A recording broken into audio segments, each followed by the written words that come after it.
Well, I've got an interesting job here. I say that a lot. Most of my jobs are interesting. Well, today's video is not so much about the trees. I'll talk about the trees, but it's more about working with young people. I'm finding it very difficult. I don't know about some of you guys out there that have tree services, but I'm finding it very difficult to find young people that want to do this kind of work, even short term.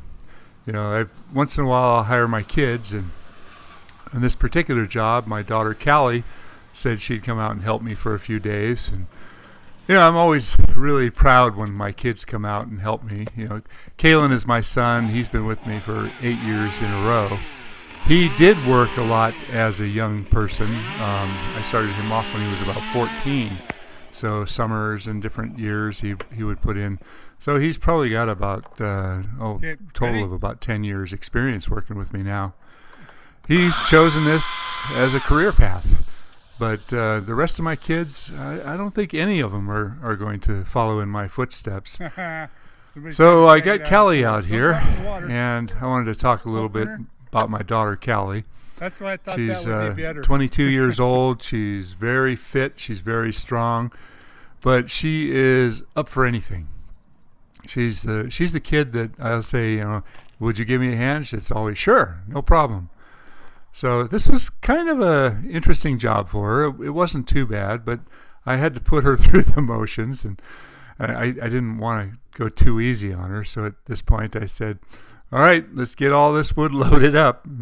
We had to get it to this platform, and then she had to move it all up the stairs. And I was very proud of her. She helped load up all the wood to the best of her ability, of course. But she impressed me. And she just recently graduated college, and so I can't tell you how proud I am.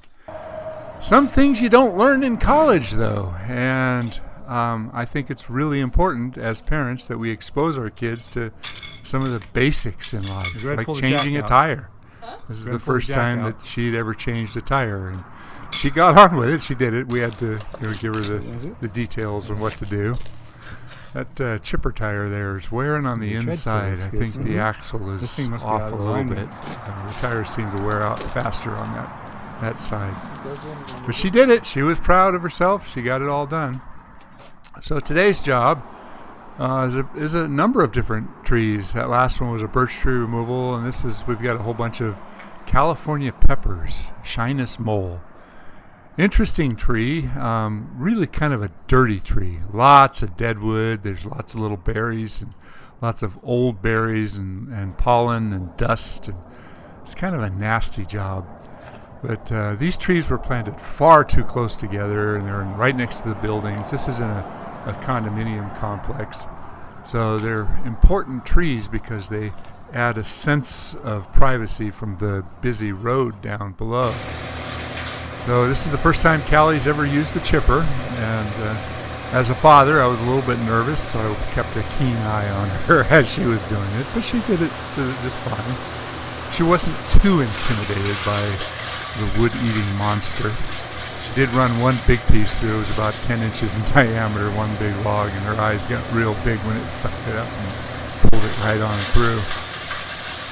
I really enjoy working with my kids, and I hope that my youngest son Trent will come out and work with me someday. So anyway, we've got a bunch of pear trees. They're the flowering pears, the Bradford pears, and we trimmed 4 of them, but this one had a major defect. And as you know, Bradford pears, well, maybe you don't know, but Bradford pears are a cultivar that was developed that have inherent weaknesses. They have really tight crotches. So this one, we looked at it, and it had been growing, ram's horning the growth around. It was kind of growing up into itself for a long time, and it was up to us. Should we take it down or leave it? Well, clearly we decided to take it down.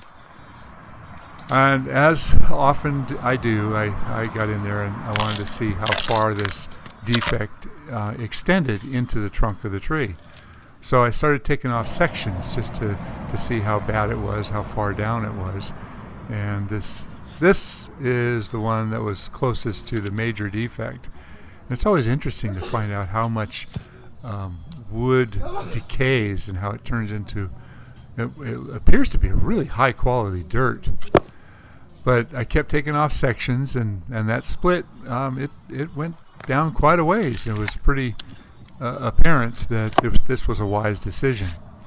I mean, we could have butchered the tree and made it a stumpy tree and left it down as a small bit of a tree, but I decided that it was better just to get rid of it. There's too many trees there anyway.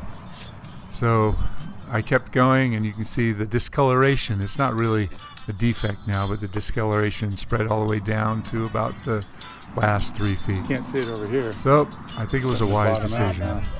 And some of the bark popped off, and it's always interesting to see what it looks like underneath.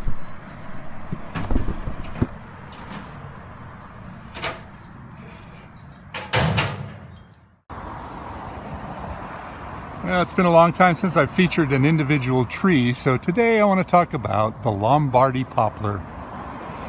Poplar is a tree that we used to work on a lot, but not so much anymore because it's not commonly planted anymore. And there's a lot of reasons, and as you can see, there's a couple of dead ones down over there. They are not the toughest tree. They're kind of a short-lived tree. I find lots of problems with this tree, including roots that come up everywhere and little baby poplars that pop up throughout the whole area. So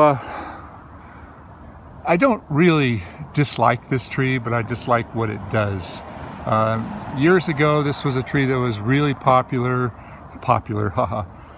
planted along for windbreaks. You know, farms and ranches would plant rows of these trees because they'd be very fast growing. They'd get up tall, and they'd be a good windbreak, you know, to keep down the erosion. But planted in an urban environment, you can see what the roots do.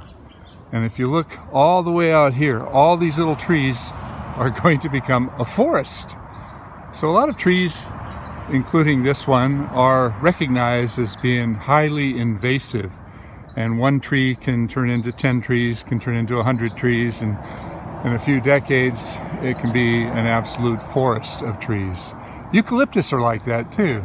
You know, the giant blue gum eucalyptus has a bad tendency to evolve into a forest of small trees. All right, quick story. Years ago, I cut down a whole row of poplars, and these trees were all about 24 to 28 inches in diameter, and they were up on a hillside in a complex, and there was probably 60 or 70 feet of hill down to the asphalt.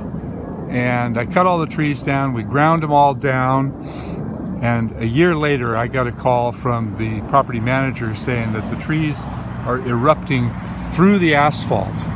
And I couldn't believe it. So I went out and looked at it. Sure enough, these little trees were pushing their way and causing the asphalt to erupt. And there was a whole row, there was hundreds of these little trees from the roots that were extended that far away from the trees. So, buyer beware. Poplar trees are not too popular.